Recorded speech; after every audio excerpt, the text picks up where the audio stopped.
Hey Mexicans, welcome back to this new video where today we're going to be looking at a scenario where all economic alliances are united under one.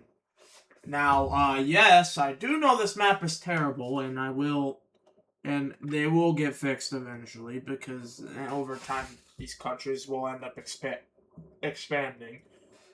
But if we look at the economic alliance layer, you can see what countries are united. So the diamond team is united under the Indian color because India is the main perpetrator of this alliance.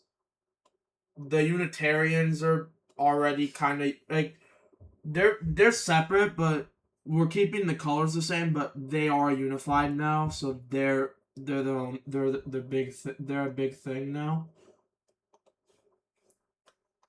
And just to make sure that we have that overlap. But yeah, the economic alliances are united. So, oh yeah, and the old empire, the Mesopotamian alliance. Yes, this one, I gave it the old empire color because it just made sense. This is pretty much a reunification of the old empire. The others are just the main country's color, but this one, that's the old empire, no doubt. So then we have the gold team's economic alliance being under the gold team. Given. But that also means that maybe some old governments could come back. No, I'm not since these countries are gonna expand, anything's possible with these countries really, but then the final one of the final ones they have is the Dutch the square alliance here. The main country is the Dutch, as you can tell. The capital's the Dutch, and it's all the Dutch. Yeah, these borders are terrible, I know. But they'll get fixed eventually, don't worry. And then then we have the Pink Alliance here. Yeah, I thought New England was the main country. It probably was this one. But this country, I think, was unified and started their own path, so really, this doesn't apply anymore. I think the Pink country would just be the main one. Terrible color in this area specifically. And it's a disconnected one in comparison. But yeah, and we finally have the Brazilian, the economic alliance here, which pretty much goes to Brazil. I mean, no, they're not the leader of it, but they go like the alliance itself pretty much goes to Brazil due to the fact that no other options. And I mean, I do need to erase the capitals on here and make it one. So I think this capital over here is what belongs to the Brazilian country, so we'll go with that capital, but all these other capitals are not really in order. So, yeah. But regardless, with that being said, all economic alliances are united now, which includes the South African one, too, by the way. So, yeah, let's begin with this scenario, this god-awful scenario, but a scenario nonetheless.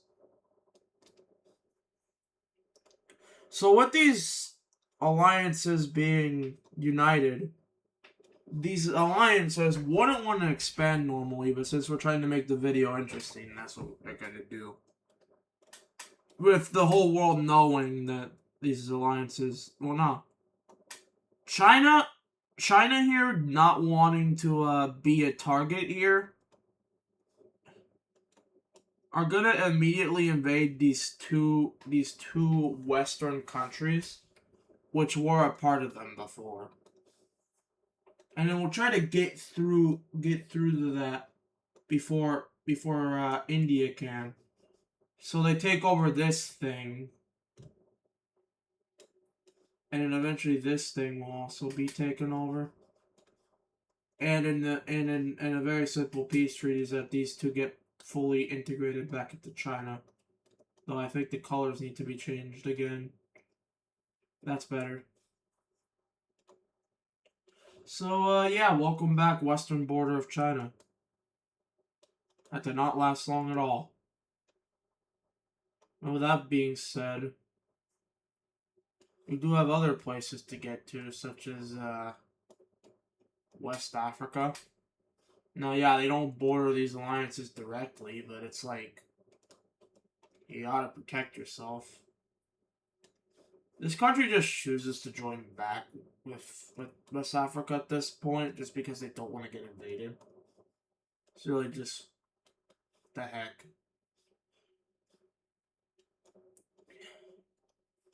But this terrorist organization in the Mediterranean country, they invade it because they do not want to deal with their bull while the entire world is fighting each other. So we just see that get fully rolled over. And the peace treaty, they'll also be fully annexed. It's kind of weird though. The borders are looking very familiar. And I mean very, very freaking familiar. I mean, look at this. It's a striking resemblance to the African Union. It really is. Just with extra land in this area here. But yeah, this is striking. This is a striking resemblance to the African Union, just without this piece. So yeah, welcome back. Kind of African Union, but kind of not. So what's next? Well, simple. The expansion of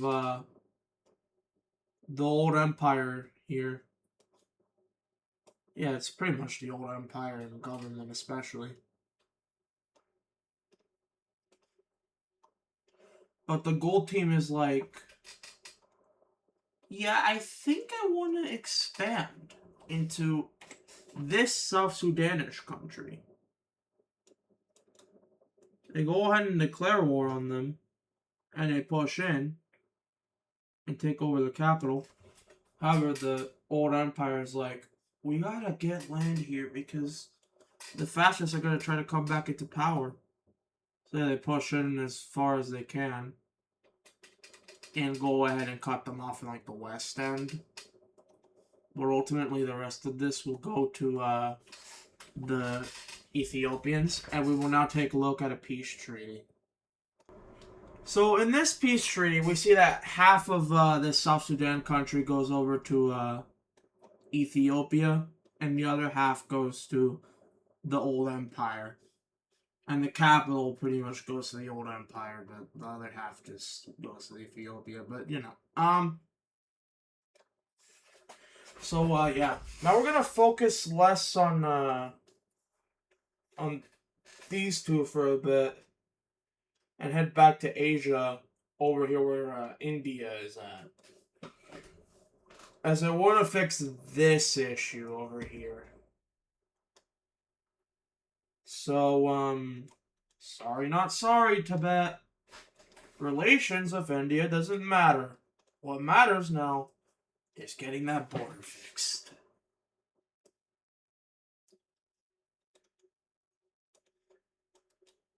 So, yeah, very unfortunate day for Tibet.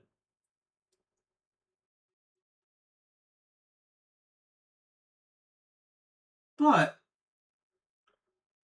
here's another thing. Someone else decides to get involved. The Chinese. They kind of, like, they're not really in relation with Tibet, but they just want to save as much of it as possible in order to get some land, but also get a puppet state. So yeah, they will kind of try to get the upper hand here. So yeah, they push in through their territory, and they actually make it to the capital before everyone else. Which, getting to the capital means that you'll have an advantage when it comes to puppet states. Also, I need to change that color. I don't really like that too much. Better, real better.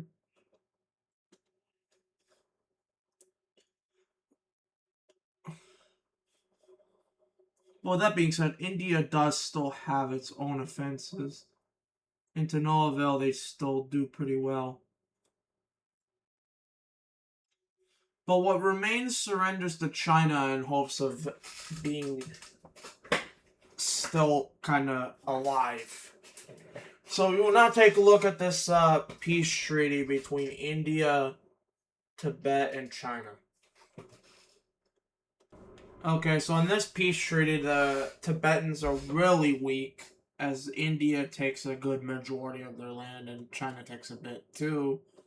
And Tibet is really just forced to be under like a government of China, so like they're an ally, but like China doesn't really start a military alliance, but they are an ally. And a familiar border like between the brown, like what used to be the brown team comes back, but it's under India now, so it's not really the same brown team border now. So yeah. But yeah. So getting out of Asia now, we can go ahead and get to what the purple team states do in response to this. So what do they do? What does the purple team states do about this? Yeah, so the Romans are back, and of course Rome's capital can't be in Rome due to the fact that they don't have Rome, so instead they make it in the Balkan areas. So yeah, welcome back Rome. Yeah, this is the same Roman government, by the way, same thing, but just different capital because can't really run off of Rome because Rome isn't theirs. But yeah, the economic alliances have spite for each other, and so they decide that in order to combat at each other, they're gonna need to form alliances. So now we will take a look at alliances. So yeah, first up we see the return of the Square team.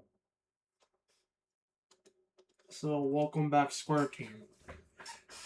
This is so the members of this alliance will be any old empire ally.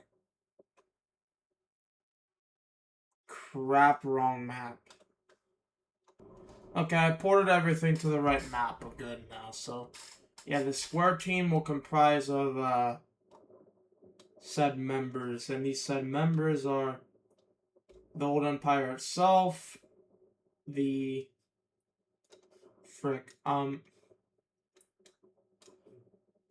the Farmers Republic or the Farmers Union, whatever you want to call them, it doesn't matter. If it would stop glitching and moving, I could maybe place the square down. Okay, there.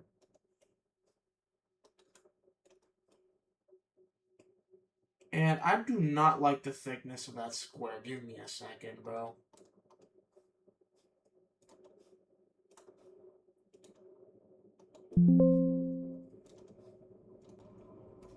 Okay, yeah, that's a better thickness. So we have the Old Empire, the Farmers Union, Poland,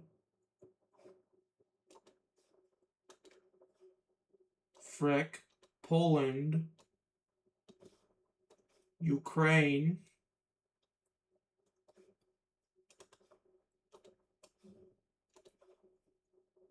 this country.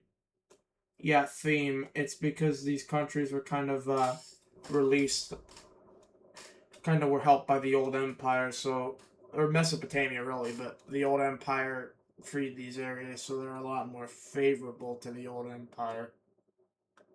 So then we have this Russian country here, of course. They're favorable there. The pink country joins.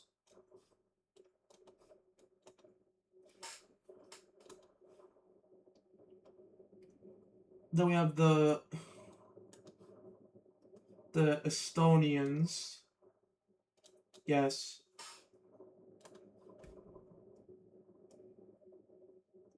The Finnish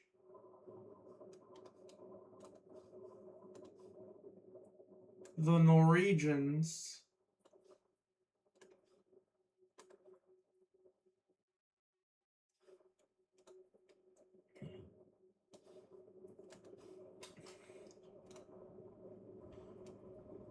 And, oh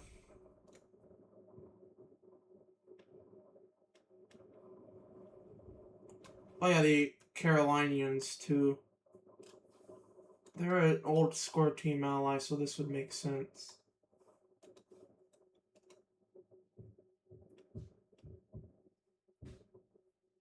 Now, who... Now, what the...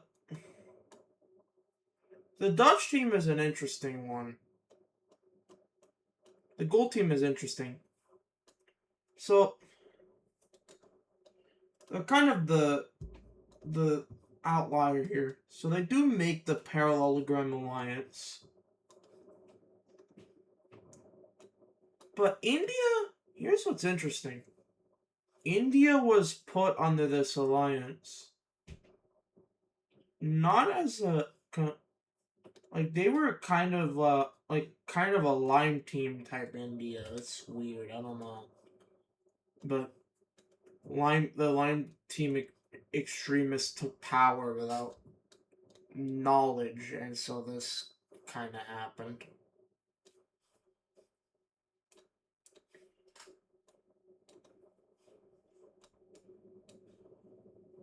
And, well, at this point we just see the Chinese and the Tibetans ultimately get dragged into this alliance. Just because of the singular fact. Just because of the singular fact that India is really just fascist. And so, yeah, the one time. There's more where that came from. The South Africans declare neutrality. That's just due to their nature. It's not changing anytime soon.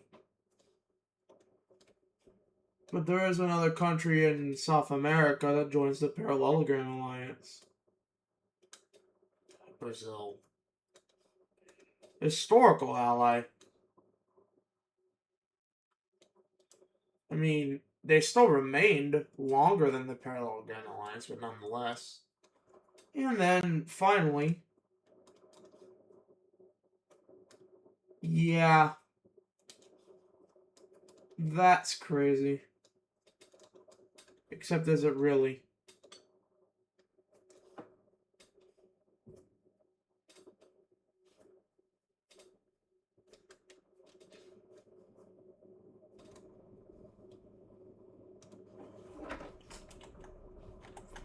We kind of see the old empire kind of get an unlikely ally, but they got it anyway. It's the West Africans, and then we see an interesting force as the Unitarians join in. That's just due to the fact that they're really against all the Parallelogram Alliance's ideals. But yeah, of course, the inclusion of the Unitarians also means that we gotta get the other, possessions involved. Such as Galicia, of course, because, well, Galicia is a key part of it. And so you could say that technically the Galicians joined back, but not really. Then we see the Japanese.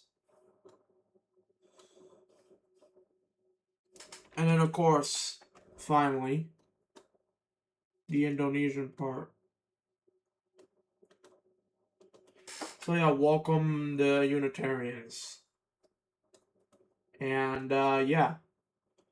With that being said, I'll end this video because I'm going to let this World War happen in part 2. So don't forget to like and subscribe, and I'll see you guys in the next video. Peace out.